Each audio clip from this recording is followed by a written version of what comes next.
شادی سب کی ہوتی ہے، بیچارہ اگر کوئی لنگڑا ہو تو شادی اس کی بھی ہو جاتی ہے، اگر کسی کے اندر کوئی کمی ہو شادی اس کی بھی ہو جایا کرتی ہے، مگر جیسا دولہا، جناب ان کے والد صاحب کا نام چاند مسلم ہے، جیسا دولہا ان کا بیٹا بنے گا ایسا دولہا بڑے مقدر والوں کا بیٹا بنا کرتا ہے۔ اور میں رب کی بارگاہ میں دعا کرتا ہوں اللہ تعالیٰ ساتھ ہی ساتھ اس بچے کو عالم دین بنائے اور دین کی خدمت کرنے کی توفیق عطا فرمائے۔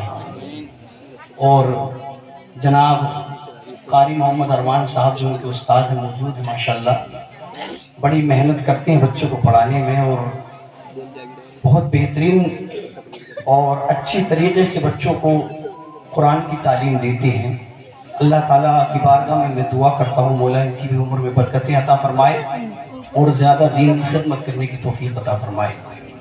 یا رب دل مسلم کو وہ زندہ تمنا دے، یا رب دل مسلم کو وہ زندہ تمنا دے، جو قلب کو گرما دے، جو روح کو تڑپا دے، جو قلب کو گرما دے، جو روح کو تڑپا دے، بچھڑے ہوئے آہو کو پھر سوئے حرم لے چل، اس شہر کے خوگر کو پھر وسعت صحرا دے، کھول آنکھ زمیں دیکھ، فلک دیکھ، فضا دیکھ، مشرق سے ابھرتے ہوئے سورج کو ذرا دیکھ، دیار عشق میں اپنا مقام پیدا کر، نیا زمانہ نئی صبح و شام پیدا کر، نیا زمانہ نئی صبح و شام پیدا کر، خدا اگر دل فطرت شناس دے تجھ کو، سکوت لالہ و گلز کلام پیدا کر، اور میرا طریق امیری نہیں فقیری ہے، خودی نہ بیچ غریبی میں نام پیدا کر۔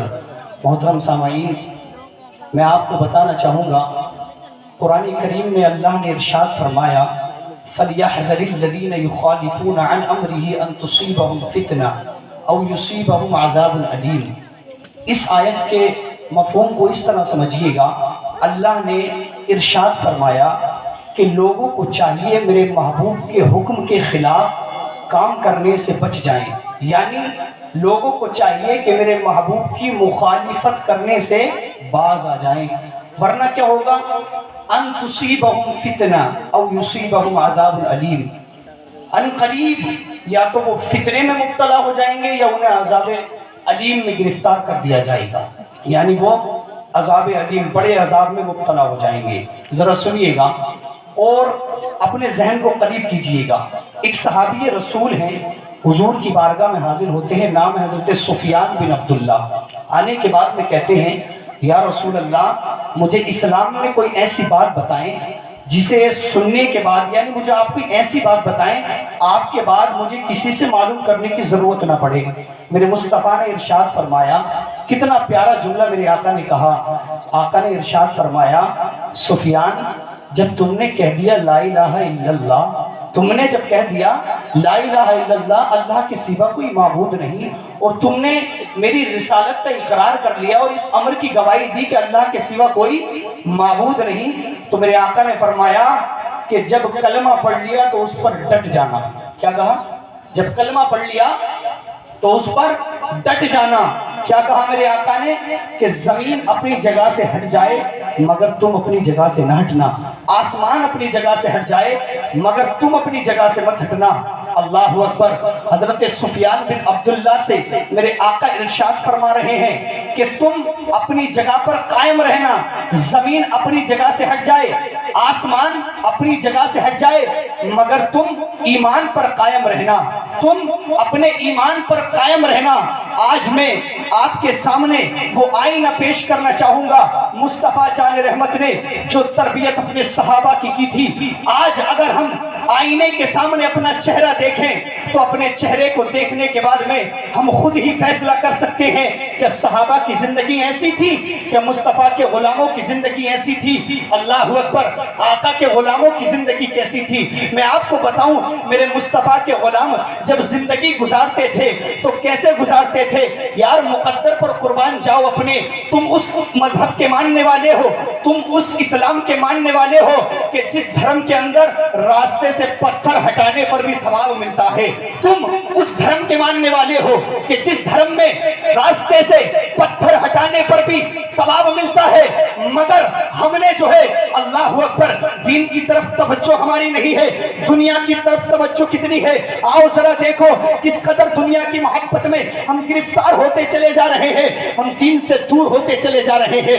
مسجدوں کو دیکھو تو دیکھ کر لگتا ہے کہ مسجدیں پکار پکار کر کہہ رہی ہیں اے لوگوں نماز پڑھنے کے لیے آؤ، مگر آج قوم کا جوان ہے مسجد کے پاس بیٹھا رہتا ہے، جیسے ہی آذان کی آواز کانوں میں آئی تو شیطان کا کام یہ کر رہا ہے، شیطان آذان کی آواز سن کر بھاگتا ہے، مگر آج مسلمان آذان کی آواز سن کر مسجد کے پاس سے بھاگتا نظر آ رہا ہے۔ اللہ اکبر، غور کیجئے گا اسلام کی طرف ہماری توجہ کتنی ہے، اسلام کی طرف ہماری توجہ کتنی ہے۔ آج لوگ یہ دعویٰ کر رہے ہیں کہ مسلمانوں کو مٹانے کی بات ہو رہی ہے، مسلمانوں کو ختم کرنے کی بات ہو رہی ہے۔ یاد رکھنا، جو قوم اپنے پیغمبر کا طریقہ بھلا دیا کرتی ہے اس قوم کو مٹا دیا جاتا ہے، جو قوم اپنے پیغمبر کے طریقے کو چھوڑ دیا کرتی ہے اس قوم کو ختم کر دیا جاتا ہے، اس قوم کو تباہ کر دیا جاتا ہے۔ جب قوم اپنی ریئلٹی بھول جاتی ہے، اپنی حقیقت بھول جاتی ہے، جب قوم اپنے اسلاف کا طریقہ بھول جاتی ہے تو اس قوم کو مٹا دیا جاتا ہے، اس قوم کو ختم کر دیا جاتا ہے۔ آؤ تاریخ کا وہ باب میں آپ کے سامنے پیش کروں۔ اللہ اکبر، حضرت موسیٰ کا دور ہے، اللہ رب العزت نے حضرت موسیٰ کا مقابلہ کس سے کرایا؟ فرعون سے کرایا۔ کیسا بادشاہ ہے فرعون؟ اللہ اکبر، بہت بڑا بادشاہ ہے فرعون، اس کے پاس سلطنت بھی ہے، اس کے پاس حکومت بھی ہے، میرا رب قادر مطلق ہے۔ میرے اللہ نے جناب موسیٰ کلیم اللہ کو فرعون سے مقابلہ کرنے کے لیے بھیجا۔ میرا رب چاہتا تو حضرت موسیٰ کو پہلے جو ہے فرعون جیسی حکومت دیتا، اس لیے کہ بادشاہ سے ٹکراؤ ہونے کے لیے بڑی سلطنت کی ضرورت ہوتی ہے، بڑی فوج کی ضرورت ہوتی ہے، مگر تنہا موسیٰ ہے، ہاتھ میں عصا ہے اور لے کر کے چل رہے ہیں۔ ذرا سوچئے گا اگر آج کوئی ذہن دوڑائے اور کہنے لگے کہ اتنے بڑے بادشاہ سے مقابلہ کرنے کے لیے گئے، اللہ چاہتا تو بڑی حکومت دے دیتا، اللہ چاہتا تو تخت و تاج دے دیتا، اللہ چاہتا تو بہت زیادہ فوج کا ان کے پاس انتظام ہو جاتا، تب جا کر فرعون سے مقابلہ کرنے جاتے تو دنیا کہتی جناب یہ دو بادشاہوں کی جنگ تھی، ایک جیت گیا ایک ہار گیا، مگر میرا رب قادر مطلق ہے۔ میرے رب نے جناب موسیٰ کو اتنی کامیابی عطا فرمائی کہ فرعون کو قیامت تک کے لیے عبرت کا نشان بنا دیا، عبرت کا نشان بنا دیا۔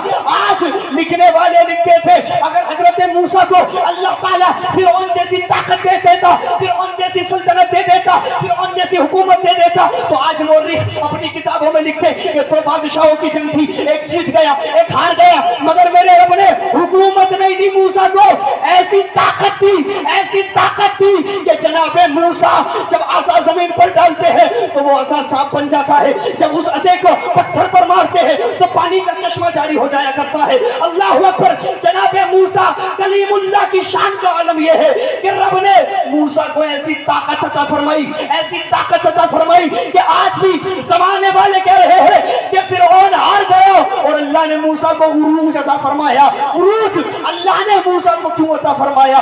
فرعون کی ایک طرف حکومت تھی، فرعون کی ایک طرف طاقت تھی، مگر موسیٰ کے پاس حکومت نہیں تھی، صداقت تھی۔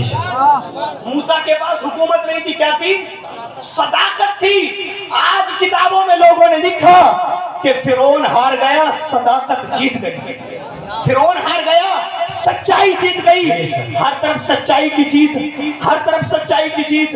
مگر میں آج پوچھنا چاہتا ہوں اپنے قوم کے جوانوں سے، میں پوچھنا چاہتا ہوں اپنی قوم سے، ہم کتنے سچے ہیں؟ اللہ اکبر، بات بات پر جھوٹ ہم بولتے ہیں، بات بات پر غیبت ہم کرتے ہیں، مسجد کے امام کی غیبت ہم کرتے ہیں، اپنے پڑوسیوں کی غیبت ہم کرتے ہیں، اپنے رشتہ داروں کی غیبت ہم کرتے ہیں، عالموں کی غیبت ہم کرتے ہیں، چغلی ہم کرتے ہیں۔ اللہ اکبر، اور ہم کہہ رہے ہیں ہم تو مسلمان ہیں، ہم نبی سے پیار کرنے والے ہیں، ہم نبی سے محبت کرنے والے ہیں۔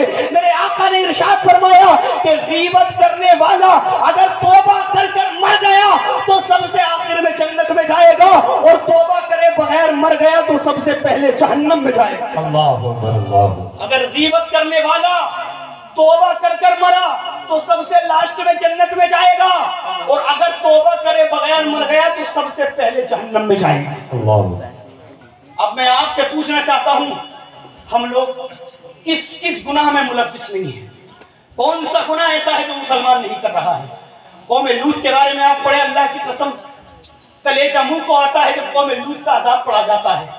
آسمان سے پتھر برسے تھے، پتھر، اور جو پتھر جس کے لگتا تھا اس پر اس کا نام بھی لکھا ہوا تھا، اور ایک تاجر جو مکہ گیا ہوا تھا تجارت کی غرض سے، اس کے حصے کا پتھر وہی پہنچ گیا تھا۔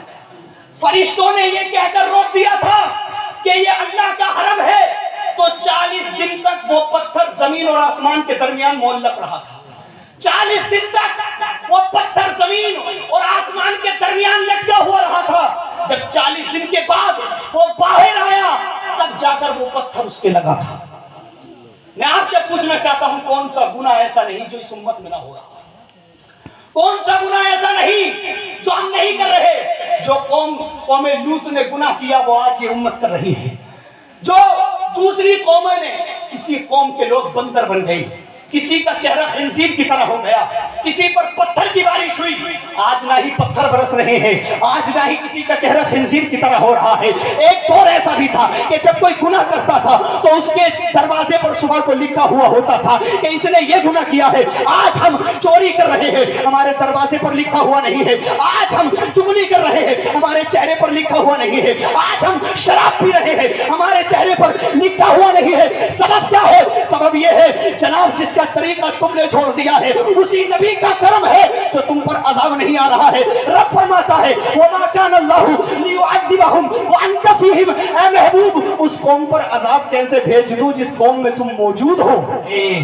سبحان اللہ، سبحان اللہ۔ جس قوم میں تم موجود ہو، یہ تو کرم ہے میرے مصطفیٰ کا جو عذاب رکا ہوا ہے۔ بے شک نعرہ تکبیر، نعرہ رسالت، نعرہ غوثیت، فیضان مخدوم سندھ، فیضان اعلی حضرت قاری اویس برکاتی صاحب قبلہ، نعرہ تکبیر۔ یہ تو کرم ہے میرے آقا کا جو عذاب رکا ہوا ہے، ورنہ اعمال تو اتنے خراب ہے کہ آسمان سے پتھر بھی برسے تب بھی کم ہے۔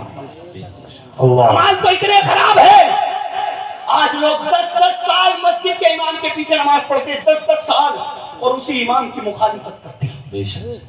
10 سال تک نماز پڑھنے والا 10 سال نماز پڑھنے کے بعد اسی امام کی برائی کر رہا ہے، اور کتابوں میں یہاں تک لکھا ہوا ہے کہ اگر تم نے برائی نہیں کی امام کی اور کسی برائی کرنے والے کے ساتھ کھڑے ہو گئے تو تمہاری ساری نمازیں ضائع ہو جائیں گی۔ اور جو لوگ بیچ چوراہے پر کھڑے ہو کر مسجد کے امام کی برائی کرتے ہیں ان کا انجام کیا ہوگا؟ یاد رکھنا، 10 سال کی نمازیں ضائع کر لی لوگوں نے، وجہ کیا تھی؟ مسجد کے امام کی برائی کی۔ یاد رکھنا، جس امام کو تم غلام سمجھتے ہو نا، جو 5-6 ہزار کی تنخواہ پر تمہاری مسجد میں رہ رہا ہے، تمہارا اس کے اوپر کوئی احسان نہیں، یہ تو اس کا احسان ہے جو 5,000 کی تنخواہ پر روکا ہوا ہے۔ بے شک، بے شک، یہ اس کا احسان ہے جو 5,000 کی تنخواہ پر رکا ہوا ہے۔ ورنہ ذرا مجھے بتاؤ، 5,000 میں کون چلا رہا ہے اپنے گھر کا خرچہ اس دور میں، مہنگائی کے دور میں؟ اس کا احسان ہے۔ یہ امام کوئی معمولی نہیں ہے، اس مصلی پر کھڑے ہو کر نماز پڑھاتا ہے جس پر میرے مصطفیٰ نماز پڑھایا ہے۔ بے شک، بے شک، یہ وارث پیغمبر ہے، یہ مصطفیٰ جان رحمت کا وہ نائب ہے کہ جو منبر پر اور مسجد کے مصلی پر کھڑے ہو کر کے نماز پڑھاتا ہے۔ آج لوگوں نے دین